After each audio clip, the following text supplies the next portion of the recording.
ازدواج و مراسم عروسی همیشه یک ماجراجویی جالب و چالش برانگیزه. اما توی گوشه‌های مختلف جهان، آیین‌ها و مراسم‌های عجیب و غریبی وجود داره که میتونه شگفت انگیز باشه. توی این قسمت به بررسی برخی از این سنت‌ها میپردازیم. سنت ازدواج در زامبیا. در زامبیا در قلب آفریقا یک آیین جالب به نام ایچلونگامولو وجود داره. این آیین نه تنها عشق رو جشن میگیره، بلکه فرصتی برای ارائه ثروت سنت‌های آشپزی زامبیاییه. یکی از ویژگی‌های بارز این مراسم تاکید بر جشنواره غذا در شب قبل از مراسم رسمی ازدواجه. خانواده عروس با ارائه غذاهای محلی به داماد مهمون نوازی و احترام خودشون رو نشون میدن. این مراسم نه تنها جشنواره‌ای از غذاست، بلکه بیانگر اهمیت فرهنگی غذاها در جامعه زامبیایی هم است. این آیین چند روز یا حتی یک هفته قبل از ازدواج برگزار میشه و جزء مهمی از آماده‌سازی‌ها به شمار میاد. توی این مراسم خانواده عروس نه تنها غذا رو سرو میکنن، بلکه در مورد اهمیت اون هم صحبت میکنن و پیوندهای قوی‌تری بین خانواده‌ها ایجاد میکنن. مراسم با یک حرکت از سوی خانواده داماد آغاز میشه که در اون پولی به زمین میریزن تا قدردانی و احترام خودشون رو ابراز کنن. سپس خانواده عروس غذاهای خودش رو به اشتراک میذاره که از اهمیت ویژه‌ای برخورداره، چون این اولین باریه که داماد توی خونه عروس غذا میخوره. علاوه بر این زمان آواز و رقص هم هست که به این رویداد حال و هوای یک جشن عروسی سنتی میده و بر برتری آشپزی هم تاکید میکنه. اجبار به ازدواج.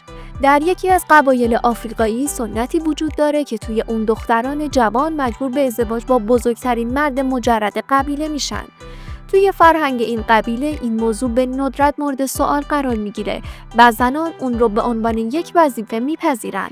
اما از دیدگاه بیرونی، به ویژه در پرتوی استانداردهای معاصر حقوق بشر و برابری جنسیتی، این رسم ممکنه به عنوان نوعی سوء استفاده تلقی بشه.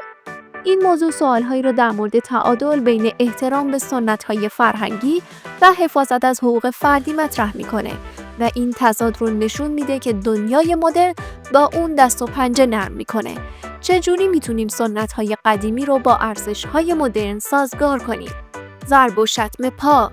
توی دنیای متنوع سنت‌های عروسی، سنت کره جنوبی در مورد ضرب و شتم پاهای داماد به طرز خاصی غیر معموله.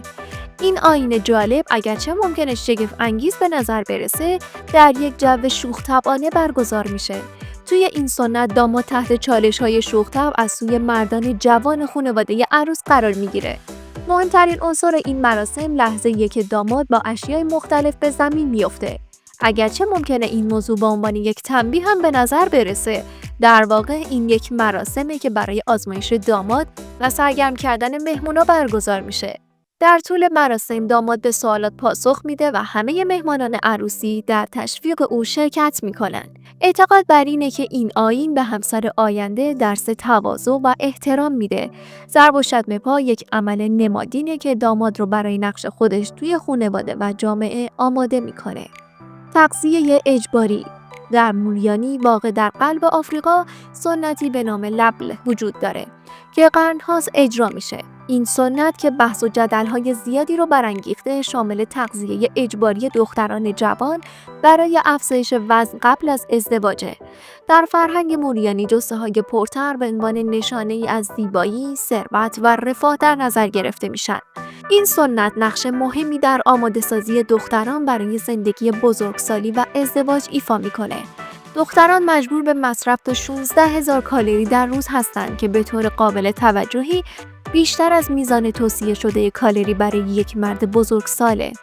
اونها تحت نظر کارمندان حرفه‌ای که توسط خانواده‌هاشون استخدام شدن، غذاهای چرب شامل شیر بز، کاسه چرب و آرد دونه‌ای می‌خورن. سوهان دندان بالی.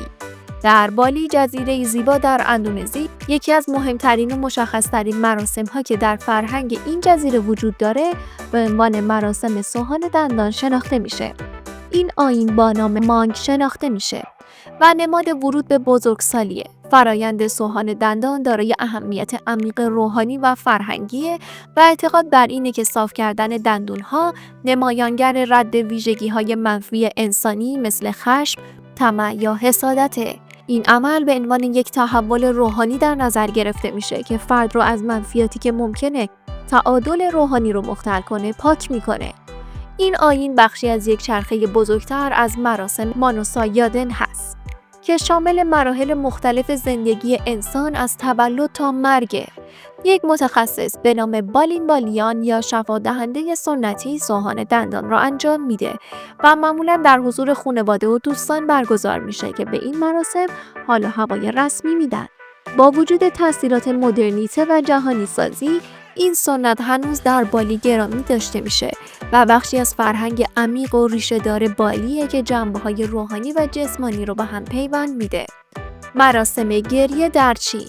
مراسم گریه چینی که به عنوان تانگ هم شناخته میشه، یک سنت قدیمیه که به ویژه در برخی مناطق چین مانند استان سیچوان محبوبه.